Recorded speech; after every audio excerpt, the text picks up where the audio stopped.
ನಮಸ್ಕಾರ ಸ್ನೇಹಿತರೆ, ಈ ವಿಡಿಯೋವನ್ನ ನೀವು ನೋಡಿದ್ರಲ್ಲ. ಎಪ್ಸ್ಟೀನ್ ಫೈಲ್ ಅಲ್ಲಿ ಈ ಜಗತ್ತಿನ ಎಲ್ಲ ದೊಡ್ಡ ದೊಡ್ಡ ಮನುಷ್ಯರ ಜೊತೆಗೆ ತನ್ನ ಹೆಸರು ಕೂಡ ಬಂದಿದೆ ಎನ್ನುವ ಕಾರಣಕ್ಕಾಗಿ ಮೋದಿ ಅವರಿಗೆ ಇಲ್ಲಿ ಸನ್ಮಾನ ಮಾಡ್ತಾ ಇಲ್ಲ. ಅಮೆರಿಕ ಜೊತೆಗೆ ಟ್ರೇಡ್ ಡೀಲ್ ಮಾಡಿದ ಕಾರಣಕ್ಕಾಗಿ ಅವರನ್ನ ಅವರದೇ NDA ನಾಯಕರು ಹಾರ ತುರಾಯಿ ಹಾಕಿ ಸನ್ಮಾನ ಮಾಡ್ತಾ ಇದ್ದಾರೆ. ಈ ಡೀಲ್ ಇನ್ನೂ ಅಫಿಷಿಯಲ್ ಆಗಿಲ್ಲ, ಕಂಪ್ಲೀಟ್ ಆಗಿಲ್ಲ. ನಾಳೆಯೋ ನಾಡಿದ್ದೋ ಮಾರ್ಚ್ ಅಲ್ಲೋ ಯಾವಾಗಾದ್ರೂ ಆಗಬಹುದು. ಆದ್ರೆ ಈ ಡೀಲ್ ನಿಂದ ಭಾರತಕ್ಕೆ ಏನು ಸಮಸ್ಯೆ ಇದೆ, ಈ ಡೀಲ್ ಅನ್ನ ಹೇಗೆ ಭಾರತ ನಿರ್ಧರಿಸ್ತದೆ, ಈ ಡೀಲ್ ಅನ್ನ ಭಾರತ ಎಷ್ಟರ ಮಟ್ಟಿಗೆ ತನ್ನ ಅಧಿಕಾರ ಮತ್ತೆ ಪವರ್ ಅನ್ನ ಈ ಡೀಲ್ ನಲ್ಲಿ ಉಳಿಸ್ಕೊಂಡಿದೆ, ಇದ್ಯಾವುದನ್ನ ನೋಡದೆ ಡೀಲ್ ಕಂಪ್ಲೀಟ್ ಆಗುವ ಮೊದಲೇ ಮೋದಿಜಿ ಅವರು ಹಾರ ತುರಾಯಿ ಹಾಕಿಸ್ಕೊಂಡಿದ್ದಾರೆ.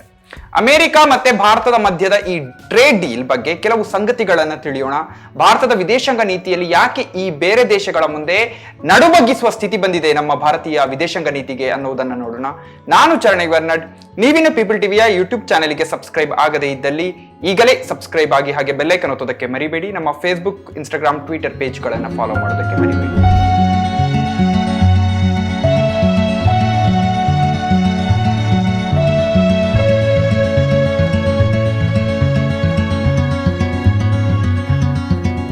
ಈಗ ನರೇಂದ್ರ ಮೋದಿ ನೇತೃತ್ವದ ಬಿಜೆಪಿ ಸರ್ಕಾರ ಅಮೆರಿಕ ಭಾರತ ವ್ಯಾಪಾರ ಒಪ್ಪಂದವನ್ನ ಮಾಡಿ ಅದೊಂದು ಭಾರತಕ್ಕೆ ಸಂದ ದೊಡ್ಡ ಗೆಲುವು ಅಂತ ಸಂಭ್ರಮಿಸ್ತಾ ಇದೆ. NDA ನಾಯಕರು ಮೋದಿಜಿ ಅವರಿಗೆ ಹಾರ ಹಾಕಿ ಆರತಿ ಎತ್ತಿ ಶೋಭನೆ ಹಾಡಿ ಸಂಭ್ರಮಿಸಿದ್ದಾರೆ. ಆದ್ರೆ ಈ ಎಲ್ಲ ಒಪ್ಪಂದಗಳು ಬಾಯಿ ಮಾತಿನಲ್ಲಿ ನಡೆದಿವೆ, ಈಗ ಅಫಿಷಿಯಲ್ ಆಗಿಲ್ಲ. ಮಗು ಹುಟ್ಟುವ ಮೊದಲೇ ಅದಕ್ಕೆ ಅಂಗಿ ಚಡ್ಡಿ ಎಲ್ಲ ಹೊಲಿದಿದ್ದಾರೆ.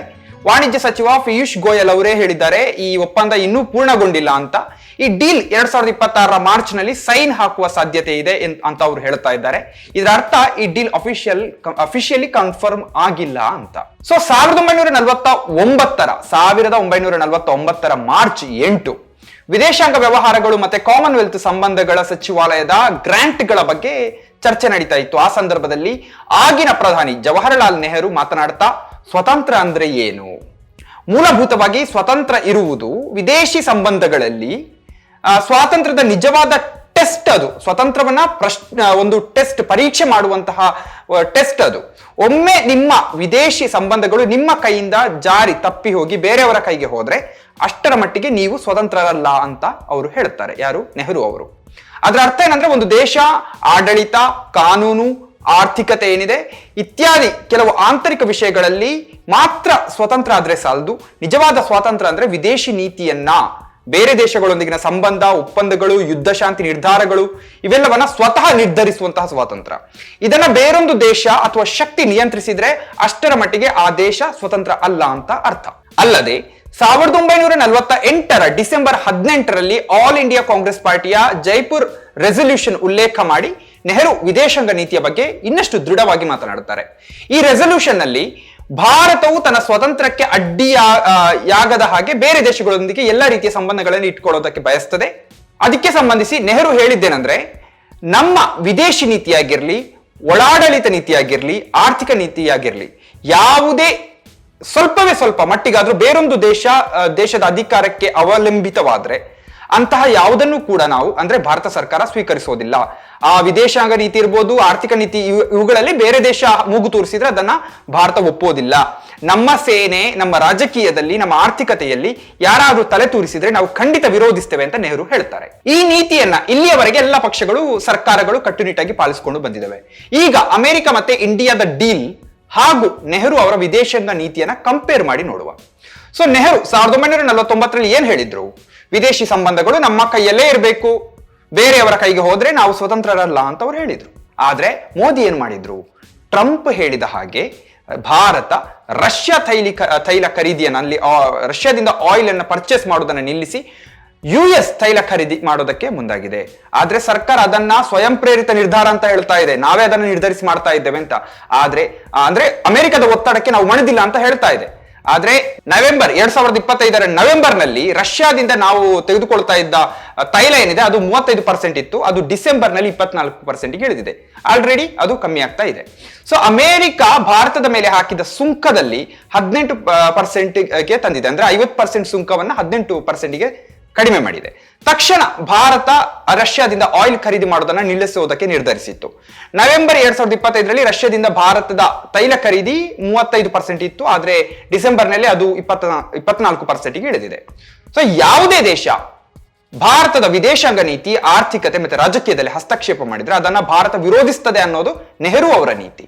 ಆದ್ರೆ ಟ್ರಂಪ್ ಪ್ರಕಾರ ಪ್ರಧಾನಿ ಮೋದಿ ಭಾರತಕ್ಕೆ ಬರುವ ಎಲ್ಲ ಅಂದ್ರೆ ಅಮೆರಿಕದಿಂದ ಬರುವ ಉತ್ಪನ್ನಗಳ ಮೇಲೆ 0 ತೆರಿಗೆಯನ್ನು ಮಾಡೋದಕ್ಕೆ ಒಪ್ಕೊಂಡಿದ್ದಾರೆ ಅಂತ ಹೇಳ್ತಾ ಇದ್ದಾನೆ. ಮೋದಿ ಒಪ್ಕೊಂಡಿದ್ದಾರೆ ಅಂತ ಹೇಳ್ತಾ ಇದ್ದಾನೆ ಟ್ರಂಪ್. ಅಮೆರಿಕದಿಂದ $1/2 ಟ್ರಿಲಿಯನ್ ಮೌಲ್ಯದ ಇಂಧನ, ಕೃಷಿ ಉತ್ಪನ್ನಗಳು, ತಂತ್ರಜ್ಞಾನ, ಕಲ್ಲಿದ್ದಲು ಇತ್ಯಾದಿಗಳನ್ನ ಒಳಗೊಂಡಂತೆ ಅಮೆರಿಕನ್ ಸರಕುಗಳನ್ನ ಖರೀದಿ ಮಾಡೋದಕ್ಕೆ ಭಾರತ ಒಪ್ಕೊಂಡಿದೆ ಅಂತ ಟ್ರಂಪ್ ಹೇಳ್ತಾ ಇದ್ದಾನೆ. ಆದ್ರೆ ಭಾರತ ಸರ್ಕಾರ ಏನ್ ಹೇಳುತ್ತದೆ? ಅಮೆರಿಕದ ಸರಕುಗಳ ಮೇಲೆ 0 ಸುಂಕವನ್ನು ಹಾಕೋದಿಲ್ಲ, ಸುಂಕ ಕಡಿಮೆ ಮಾಡ್ತೇವೆ ಅಂತ ಹೇಳ್ತಾ ಇದೆ. ಆದ್ರೆ ಭಾರತ $500 ಬಿಲಿಯನ್ ಸರಕುಗಳನ್ನ ಖರೀದಿಸೋದಕ್ಕೆ ಒಪ್ಕೊಂಡಿದೆ. ಸೊ ಆಲ್ರೆಡಿ $80 ಬಿಲಿಯನ್ ಬೋಯಿಂಗ್ ವಿಮಾನಗಳನ್ನ ಖರೀದಿಸೋದಕ್ಕೆ ಭಾರತ ಒಪ್ಕೊಂಡಿದೆ. ಇದು ಪರಸ್ಪರ ಲಾಭ ಮಾಡಿಕೊಳ್ಳುವ ಒಂದು ಡೀಲ್ ಅಂತ ಪಿಯೂಷ್ ಗೋಯಲ್ ಹೇಳ್ತಾ ಇದ್ದಾರೆ. ಆದ್ರೆ ಅಮೆರಿಕದ ಮೇಲೆ ಹೆಚ್ಚು ಹೆಚ್ಚು ಭಾರತ ಅವಲಂಬಿತವಾಗುವ ಪರಿಸ್ಥಿತಿಯನ್ನು ಇದು ಸೃಷ್ಟಿಸುತ್ತದೆ. ಸೊ ನೆಹರು ನೀತಿಯಲ್ಲಿ ಭಾರತದ ಬೇರೆ ಬೇರೆ ದೇಶಗಳ ಜೊತೆಗೆ ಟ್ರೇಡ್ ಮಾಡಿದ್ರು ಕೂಡ ಸ್ವತಂತ್ರ ಆರ್ಥಿಕ ನೀತಿಯನ್ನ ಹೊಂದಿರಬೇಕು ಅಂತ ಇದೆ. ಅಂದ್ರೆ ನೀವು ಯಾವುದೇ ದೇಶದ ಜೊತೆ ವ್ಯಾಪಾರ ಮಾಡಿ, ಆದ್ರೆ ಸ್ವತಂತ್ರ ಆರ್ಥಿಕ ನೀತಿ ನಿಮ್ಮಲ್ಲಿ ಇರಬೇಕು. ಆರ್ಥಿಕ ನೀತಿಗಳಲ್ಲಿ ಬೇರೆ ದೇಶಗಳು ಮೂಗು ತುರಿಸುವ ಹಾಗಿಲ್ಲ, ಅವುಗಳ ಮೇಲೆ ಡಿಪೆಂಡ್ ಆಗುವ ಹಾಗಿಲ್ಲ. ಇದು ನೆಹರು ಅವರ ನೀತಿ.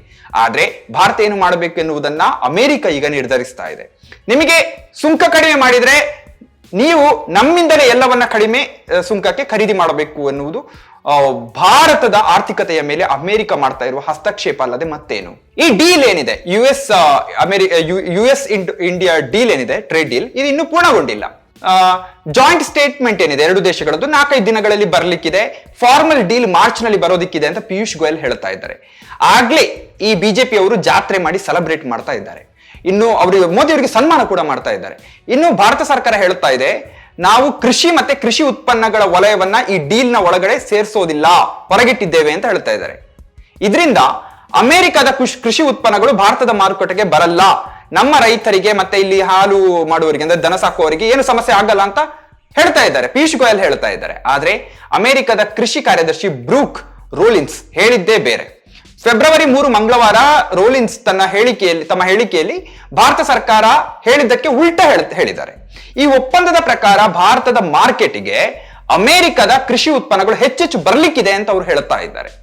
ಸೊ ರೂರಲ್ ಅಮೆರಿಕದ ಅಂದ್ರೆ ಅಮೆರಿಕದ ಗ್ರಾಮೀಣ ಭಾಗದ ಡೆವಲಪ್ಮೆಂಟ್ಗಾಗಿ ಭಾರತದ ಮಾರ್ಕೆಟ್ ಒಳಗಡೆ ಅಮೆರಿಕದ ಕೃಷಿ ಉತ್ಪನ್ನಗಳನ್ನು ಬಿಡುವುದು ಅಮೆರಿಕದ ತುಂಬಾ ದೊಡ್ಡ ಬೇಡಿಕೆ, ಅದಕ್ಕೆ ಟ್ರೈ ಮಾಡ್ತಾ ಇದೆ.